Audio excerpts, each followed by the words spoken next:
نبی کریم علیہ السلام نماز پڑھا رہے تھے، ظہر کی نماز تھی یا عصر کی نماز تھی، صحیح مسلم میں موجود ہے۔ حضرت ابو ہریرہ فرماتے ہیں نماز پڑھاتے پڑھاتے نبی پاک نے قدم آگے کیا، نماز پڑھاتے پڑھاتے قدم آگے کیا اور یوں ہاتھ اٹھایا پھر واپس کر لیا۔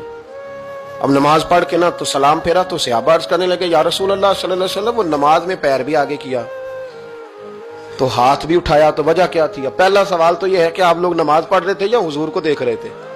تو صحابہ تو پہلے ہی بتاتے ہیں کہ بھئی ہم تو پہلی صف میں نماز اس لیے پڑھتے تھے کہ نماز بھی ہوتی رہتی تھی اور چپ کے محبوب کی دید بھی ہوتی رہتی تھی۔ حضور سے پوچھا یا رسول اللہ وہ نماز پڑھتے پڑھتے قدم آگے بڑھایا آپ نے تو پھر پیچھے کر لیا، کیا تھا؟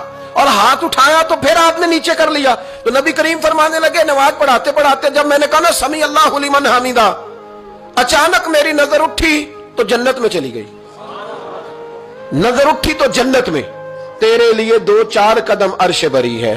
تو محبوب فرماتے ہیں جب میری اوپر نظر گئی نا تو میں نے دیکھا کہ انگوروں کا ایک خوشہ لٹک رہا ہے جنت میں، تو میں نے ہاتھ بڑھایا کہ توڑ لوں۔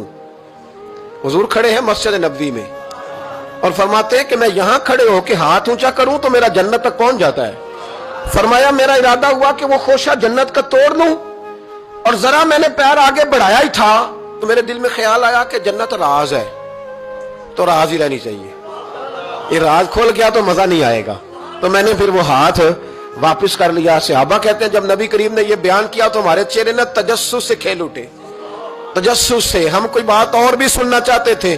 تو محبوب فرمانے لگے اگر میں وہ خوشہ توڑ کے لے آتا اور تمہیں دے دیتا تم قیامت تک بھی کھاتے رہتے تو تم سے ختم نہیں ہونا تھا۔